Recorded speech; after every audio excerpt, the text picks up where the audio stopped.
Thanks very much. Let's give Jeremy a warm welcome.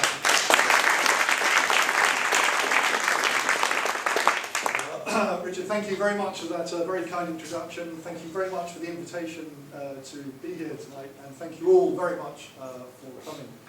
Now, there's one problem with this. I'm used to giving lectures with a desk in front of me, which is my protection from the hordes of ravenous students that would countless lynch me if I were to do it.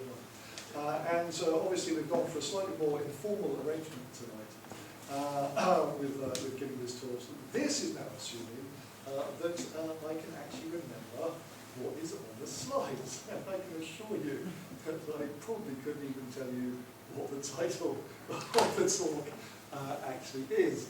So if it is Can I read it for you? just read the whole thing. Self-governance of digital communities for collective action. Okay, so that was the title. So if I may, can I hide behind the lectern and give the talk from here?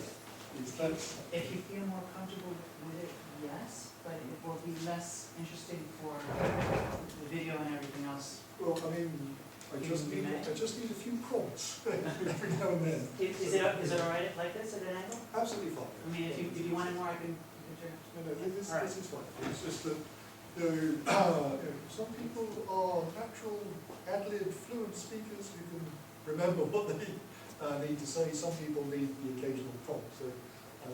So the name is Jeremy Pitt. It is actually my second day in the chair of Intelligent and Self-Organizing Systems in Electrical and Electronic Engineering at Imperial College. Which is sponsored by a geopolitical focus, which is about collective adaptive systems. And that's the essence really of what I'd like to talk to you about. So the first thing is this idea that we're living in what we might call a digital society. And the argument is that this society is characterized by an ecosystem. If you like, and that ecosystem consists of people and their apps. And to actually manage this properly, we're critically dependent on this notion of governance. The fact that we have actually got some rules which are centered on the humans themselves that have to live in this ecosystem. But these rules are conventional rules. It's not like gravity. They are stuff that we have made up, and we agree voluntarily to regulate and constrain our behavior according to those rules. In addition, we expect these things to change over time. So they need to be mutable. They're not fixed, either like physical rules or fixed over time. We can change them. Now this raises a number of challenges for ICT platforms. Firstly, the formation, selection, and modification of those rules should actually be done by those who are affected by them. And you want to be able to do that because you can see these things as a complex system. Ecosystems are complex dynamical systems, and the components of these things can interact in such a way as to create outcomes which are in fact undesirable. And we want to be able to create those outcomes which we want, for example. We want to be able to sustain the ecosystem. Secondly, you all know about big data and data flows. We want to make sure that we can use this kind of data for enhancing societal awareness, for getting people's attention to what they need to be looking at, and also responding in a way which is timely to deal with critical problems. And thirdly, we want to be able to use these apps as generative platforms. So we don't want to close off the applications. We want to be able to encourage people to develop their own applications and use the technology to design and build systems which perhaps the originators of the platforms and the apps didn't actually anticipate in the first place. Now we want to be able to do that because we want to be able to promote social incentives and encourage collective action solutions. But what we see instead, I diagnose a number of pathologies with this digital society. The first of which is social fragmentation, that actually technology breaks up communities rather than puts them together. The second then is the commodification of social value. So relationships like trust, loyalty, friendship, and so on these have a certain value in human society. And when you start putting commodifying them, putting a commercial value on them, they start to lose the features that actually make them function in a pro-social way. So for me, for example, a friend is somebody that I can count on. But for my children's generation, friends seem to be things that they can count up. There's a change in the way that this social relation is actually sort of being treated.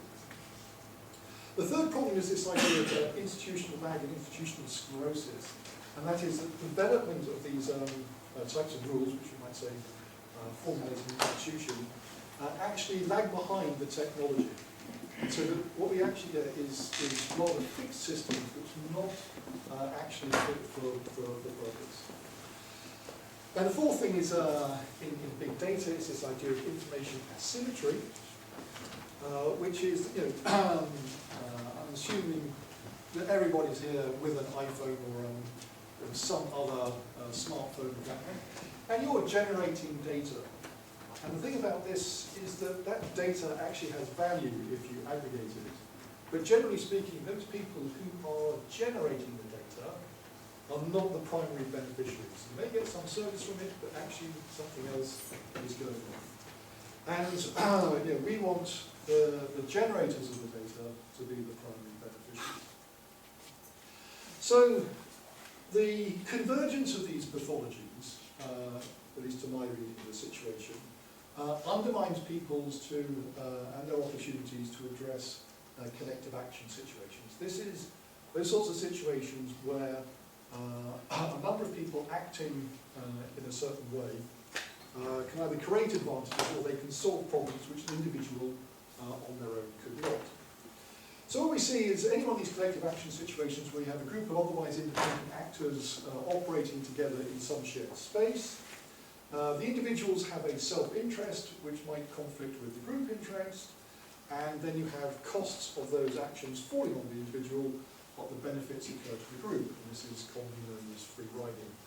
So I'm sure we've all lived in shared student flats of some kind before, and the question I'll ask you, most of the all-male bunch here, who cleaned the kitchen? Right?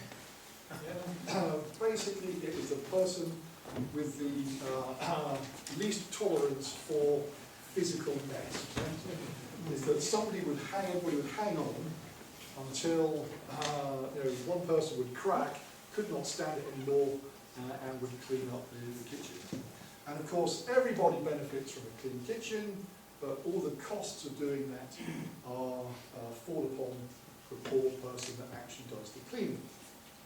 So this is, living together in a shared space like that is a collective action situation of some kind. In the digital society, some better examples are the data-driven information economies that we see with participatory sensing, so that you can get lots of bits of data together to create specific applications of some kind. Earthquakes and seismic tremors, if I can say it, is one of those things. Lots of applications in the so-called sharing economy. So I had a choice in a hotel using the conventional mechanism or Airbnb, for example. Quick straw poll. Who in the past has taken a cab sponsored by Uber? Do you have Uber cabs in Amsterdam? Yeah. There's a few sort of rather sheepish answers. This is examples of the sharing economy applications. But we also have critically economies of scarcity, especially in infrastructure management, where we either have the distribution of water resources, the distribution of energy, or we have even transport can be seen in this way. I have a small note here which is that I will read out. In all of these examples, the added value of the information, the reciprocity in the sharing economy, or other pro-social behaviour, and or the qualitative nature of the traded services is indeterminate, subjective, and cannot simply be measured by kilowatts, tonnes, and so on. In other words, we are dealing with a qualitative exchange not one that can be simply measured in quantitative terms. So, what's the sort of diagnosis for dealing with these pathologies? Well, as the title indicated, it's the idea of a community. So communities use either relational information or relational economies to resolve certain types of problem, which tend to be resistant to sort of market-based solutions which are based purely on transaction economies, or having somebody impose a potential solution from the top down. And so this is what a community offers you. It's the grouping together of a number of people that can participate in a collective action situation, either to take advantage of coordinated behaviour or to resolve a particular problem. And of course, as it turns out, during the 1960s, there were several attempts in the US to prove that large-scale collective action could not work. And this included the work of Manke Olsen, who came up with the zero contribution thesis, who said that people will not organise themselves on a sufficiently large scale because there was no incentive to doing so.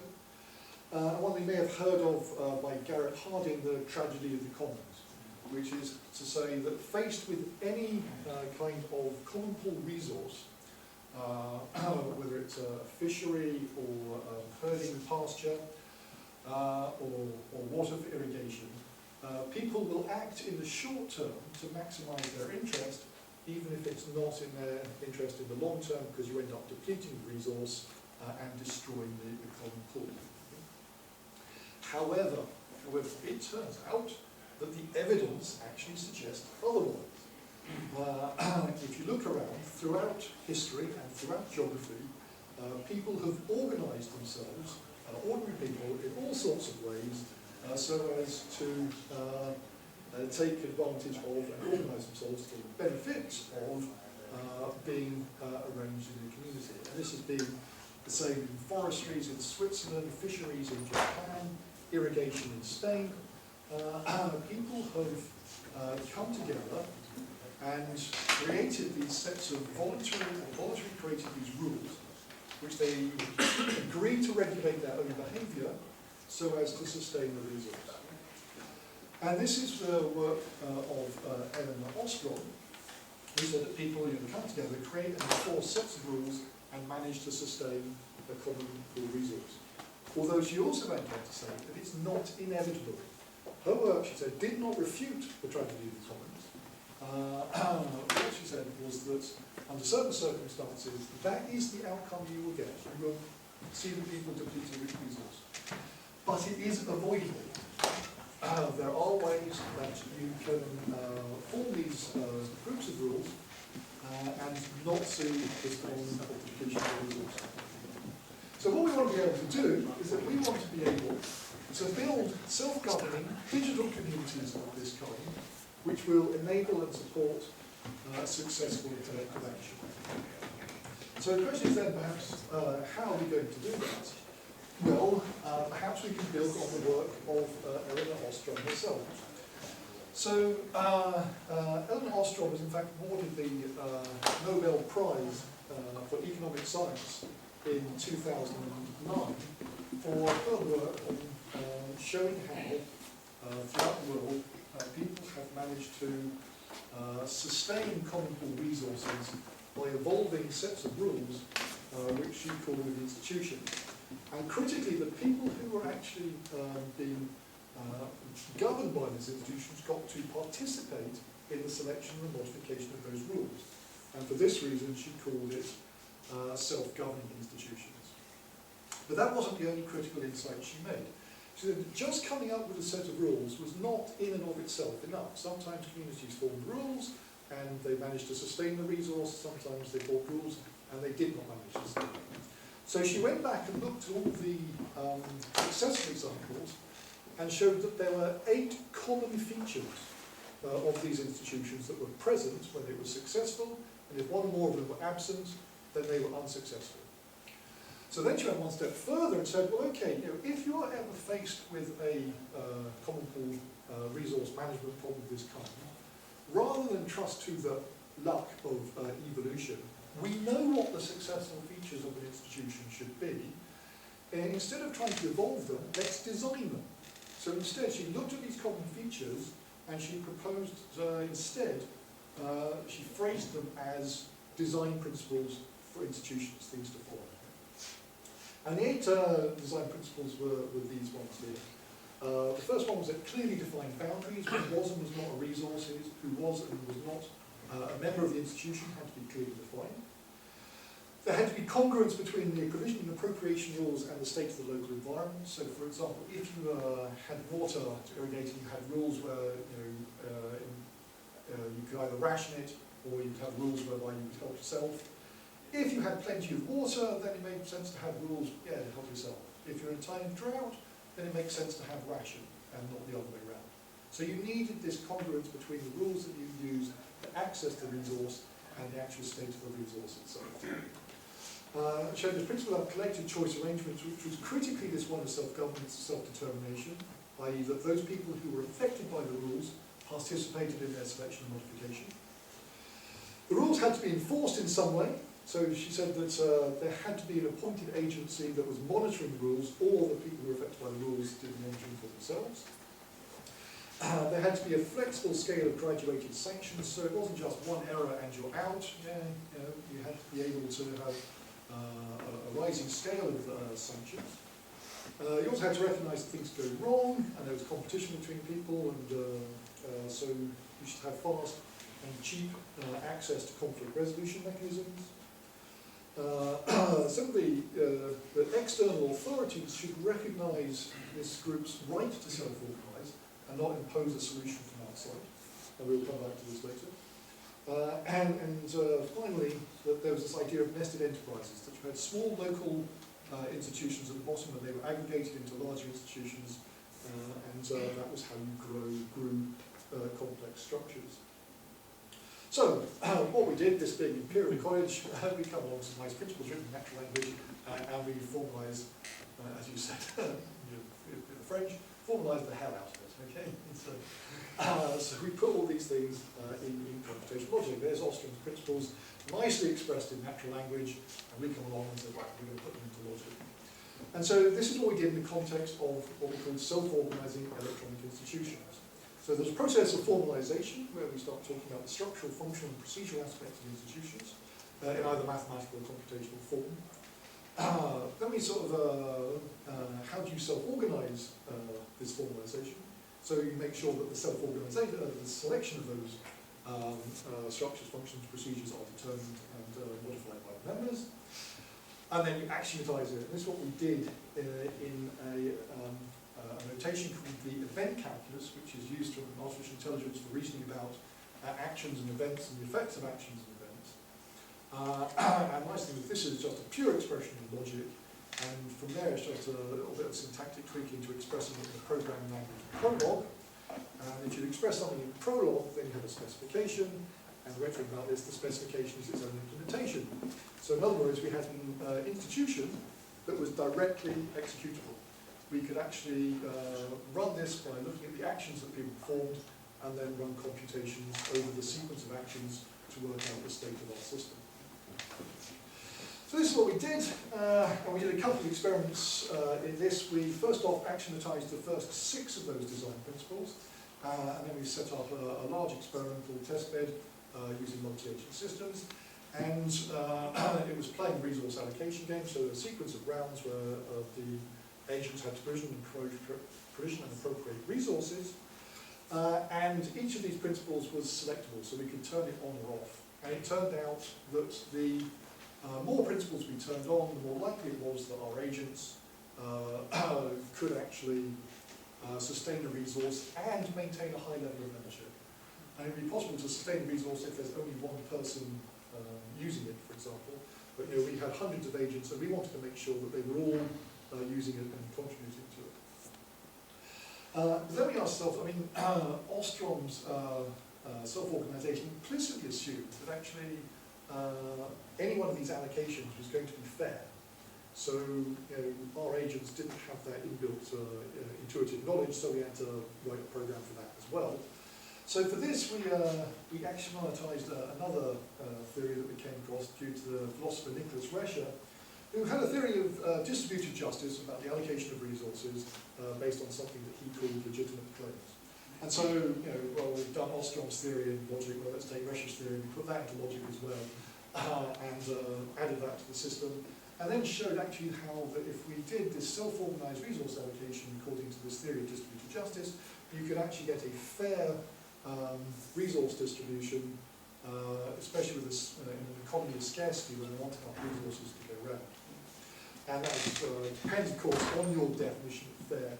And we were using the Gini index, which is a standard measure for measuring inequality in country populations, for example. Anyway, the conclusion of this, of course, is that this axiomatic specification provides the basis for what we refer to as algorithmic self-governance, which embodies such values as sustainability, inclusivity, and fairness. And you know, this, it turned out, had lots of applications when it was just technical components talking to each other. So we could use it for running ad hoc networks, vehicular networks. We had tried applications in cloud computing, in grid computing, virtual organizations. All of them appeared to be quite similar. But then the question became, well, what is it?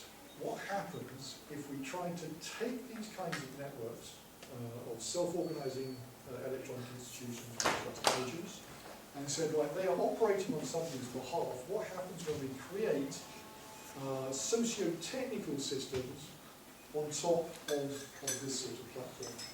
There are two kind of implications from this. The first one is about structure. The first 6 principles that I went through are procedural in nature, and they could be axiomatized in this logical form in a straightforward way. And the first thing I want you to know, actually, is this is really very nicely tuned to blockchain technology. Okay? Because you know, if you're using the blockchain for implementing certain governance functions, it's all there in these principles.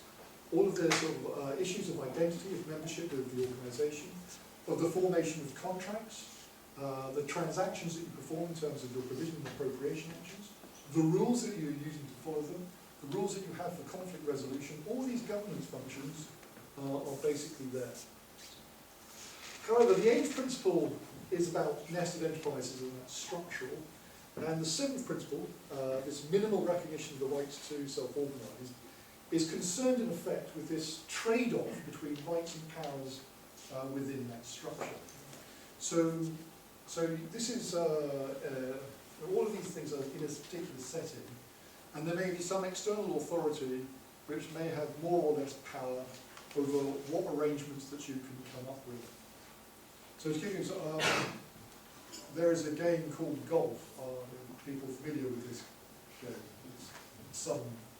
Okay, for those people looking fairly blankly at me, you are aware there is a game which is played with unfeasibly small balls at the end of unfeasibly long sticks that you have to hit them with into an unfeasibly small hole, which is an unfeasible distance away. That game. That's the game I'm talking about. So my friends and I, we play this game, but we're not very good. So we have local rules. We change the rules of golf to suit ourselves. Yeah? Now there is an external authority. It's the Royal and Ancient Golf Club in St Andrews in Scotland. And if one of their members came along and said to us, no, you can't play it like that. You've got to play it strictly according to the rules of golf. Then we'd stop playing. But otherwise, leave us alone. We're happy with our version of golf. It's called it Golf Dash. This is the game that we play. We're happy, and we can get on with it. And of course, this is actually where the boundary is that we have this right to self-organise, but from the outside, they have the power to say that what you can and cannot do. So another one would be just to say, we have this is a small organisation, and if you say, right, if anyone does something wrong, we'll hang you. And then the external authority might reasonably say, well, actually, you don't really agree with keeping it that way. So you can't actually have that as one of your graduated sanctions. Okay? So this is where you can see that this trade-off between your right to self-organise according to these principles needs to be constrained by the power of an external authority to determine the limits of that self-organisation. So one of the things that we've been doing is working on this idea of harmonic institutions to try and characterise this conditional autonomy in terms of empowerment and entitlement relations. It also impacts on this idea of polycentric self-governance, where you have to work out who are the actual stakeholders in any one of these organisations, and what are their different agendas, and how is it that everybody's agendas can be advanced to their satisfaction. And it turns out you need the right level of structuration, and the Balinese water temples is a marvellous example of this. This was how they were doing water irrigation in Balie, and they had the base level was the individual rice field, which is called a subag, and right at the top level they either had the ones that were at the top and the ones that were at the bottom. And the problem is you've got a scarcity of water and you've got insects. And so because of the scarcity of water you want to plant at different times, but because of the pest distribution you want to plant at the same time. And it turned out that there was Blank was trying to fund new irrigation system and was trying to impose a system from the top down. And it was some agent-based modelers who actually sort of said, no, you are ignoring these middle-level structures as the water temples. It turned out there was a very sophisticated system of checks and balances that this middle level of the water temples was using, which actually managed to maximise the rice yield given these two different constraints. So these structures are very, very important to get right if you're going to manage these things. But the second one, and perhaps more important here in this context, is the contribution of social capital to solving these problems. So social capital is, or has been defined, I think many definitions, as an attribute of an individual or community that helps them solve collective action problems. And there are many different forms of social capital. There's reputation, there's the trustworthiness, there's the actual institution themselves. And all of these are used in some ways to shortcut the complexity of decision making in deciding what sort of action that you should take. Now the interesting thing is it possible for us to represent social capital in electronic form in the same way? And we've tried various experiments with this. The first experiment we tried was a Prosumer Exchanger. So you can imagine that a small community with houses and they're generating electricity with PV cells, renewables, and they also have appliances which they want to run. And the thing is, of course, what's happening is that you might generate energy at one time, but you want to use it at another time. You might generate more than you need, so you need to make a contribution to the group, or you might, otherwise you're just burning it unnecessarily, or you may generate less than you need, in which case you want to be borrowing some from others. So we said, okay, let's try and model this from the point of view of social capital. So in this game, it's played again in lots of different rounds. And in each 24 slots, which constitute a day. And the prosumers generated resources at specific times. And then they require resources at other specific times, and they may not coincide. And so what you want to do is you want to get them to exchange time slots. You want to exchange a time slot that you want for one, you don't want for one, you do. Yeah? Now, if an successful exchange counted worked, yeah? So you managed to make a swap for a time slot that you wanted, yeah? Then it would count as a favour. So somebody had done you a favour. So if they swapped something with you, you owe them a favour back. Now the nice thing about it, of course, was that if you had an exchange which made it better for both individuals concerned, that would actually count as the creation of two favours.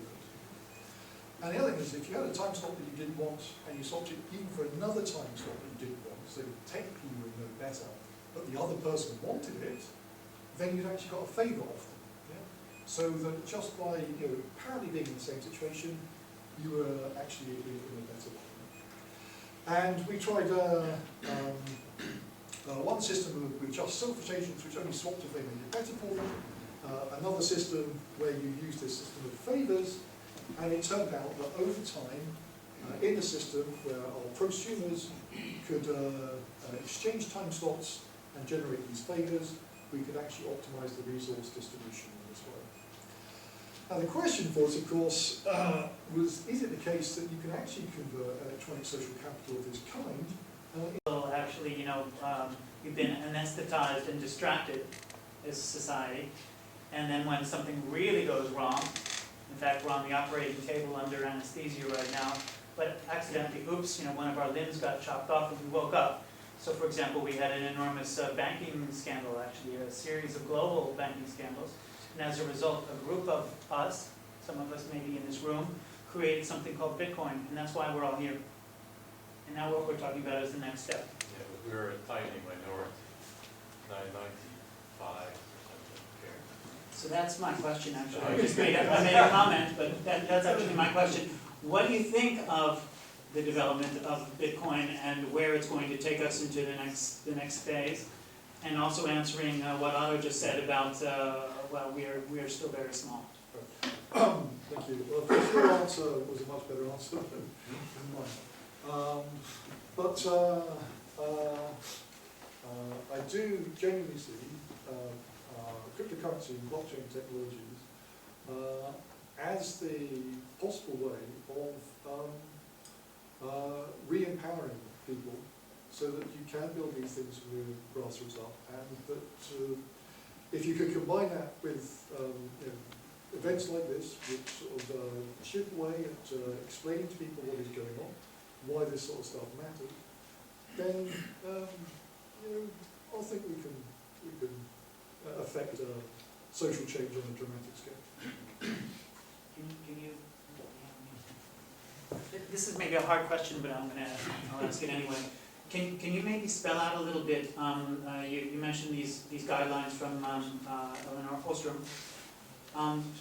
Have you given any thought to one of the biggest problems that we're experiencing now with Bitcoin, which is the consensus issue, how to actually move the development forward in this context, so that Bitcoin retains its self-organizing, independent property, and yet still manages to move forward? For example, settling the various conflicts that we're having about block size. Which is a very interesting question. So you apply these principles back to Bitcoin itself as a self-organizing institution. Off the top of my head, I would say you have to let the argument play out, basically. That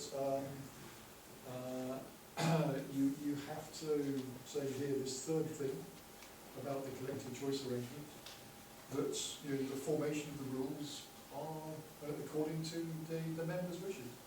And so that if you have these arguments, you've got to keep revisiting them and trying things out until it's demonstrably shown which one is the most effective. And if you start sort of imposing things from outside, then this is what will happen. You'll be breaking one of these principles, and you risk the fragmentation and the failure of the community to sustain its resource, i.e. Bitcoin.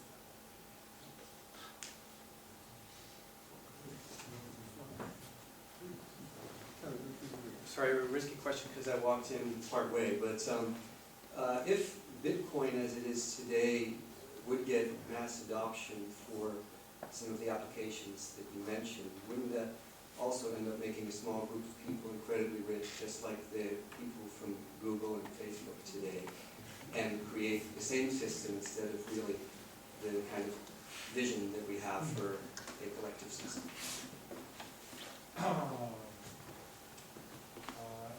Is it really the case that a small number of people in Bitcoin would become incredibly wealthy if everybody was using it?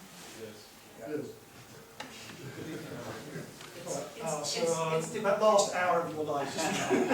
No, but Jeremy, I think that's still a little bit debatable. I mean, it's not entirely true and it's not entirely false. I would suggest that it's better than the current financial system that we have now in terms of distributing the wealth, and it has much more potential for distributing the wealth better than and I think no one would debate that. So it's better than what we have, and it's a very strong alternative, but there are problems, so I also partially agree. Well, Yeah. isn't it, sorry to summarize, Yeah. but technology has no morale in itself. I think that's what I feel very I strongly. even have the quote on my laptop, I'll put it Well, up in a second. Yeah, okay, Yes. then we agree, yeah. Yes. Dynamite could be used to build roads or to kill people, right? That's Were you here last month? Were you here for the last? no, I'm just the first time, so I'm, Yeah. I thought we were talking about technology, so, you know, Yes. you could push either agenda. I mean, it's, Yes. yeah. I mean, ultimately, you know, even this wouldn't be too bad. You know, if there was some social responsibility that was going on with it. It's not just about making money. I mean, the trouble is, you are asking, I clearly am seeing this with my naive academic rose-tinted spectacles on, but hoping that some of these people would actually behave like Plato's philosophy, that they create something which has great value. It may enrich them in such a way that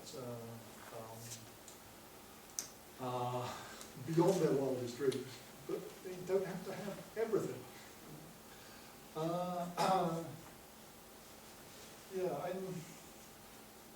I see Google as a very sort of, I'm not quite sure that even it can make up its mind which side it wants to be on. I mean, it was Google that coined the phrase, don't be evil. Started off. Yeah, that's right, yeah. So don't do bad things.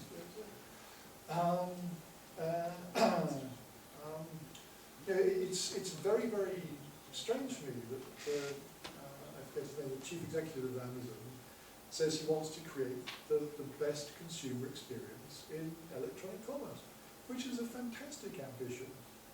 But the cost is the workforce is terribly oppressed. And of course, you take some of that activity, economic activity, out of the very countries where it should be. I mean, and if you take that taxation, so we cannot collectively buy things that you would otherwise value. I mean, in many ways, you see, the old US robber barons, they behave like this. But then right at the end, they recognise that they have to put something back into society. It's where you got great universities from. Same happened in the UK.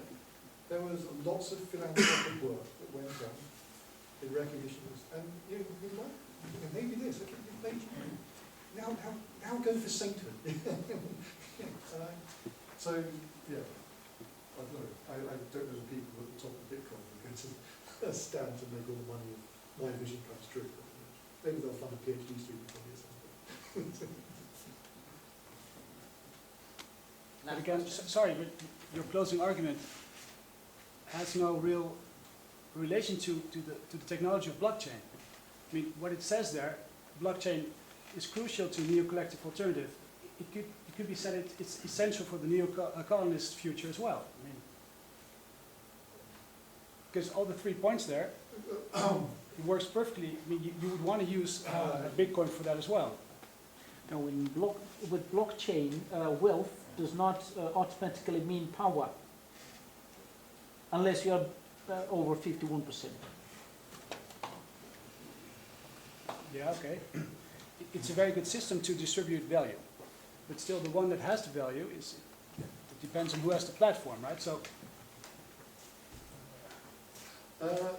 you could use it for either for good or bad causes. That's what I'm saying. I mean, just put to flatten the whole political argument. It could be, but I mean, I agree with you. You could use this technology two ways. Yeah. But without crypto, I don't see how this alternative vision could be done in a large-scale systematic way.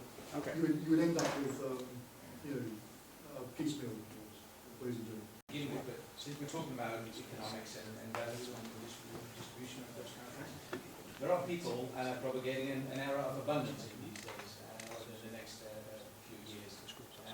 And abundance means that there's plenty of everything, and that will create a different perspective from an economic point of view than all rules we have in the economy, because build around scarcity.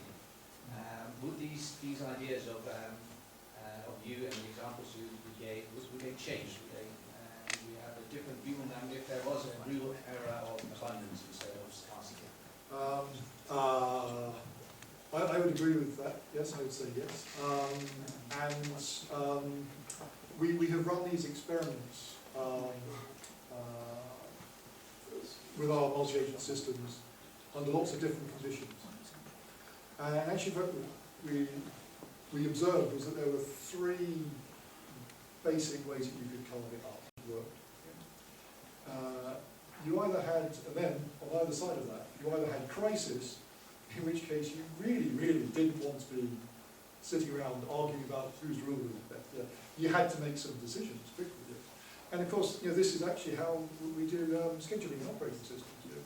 When it is sufficiently overloaded, we assign jobs at random, because that's no less fair than trying to work it out, no less fair.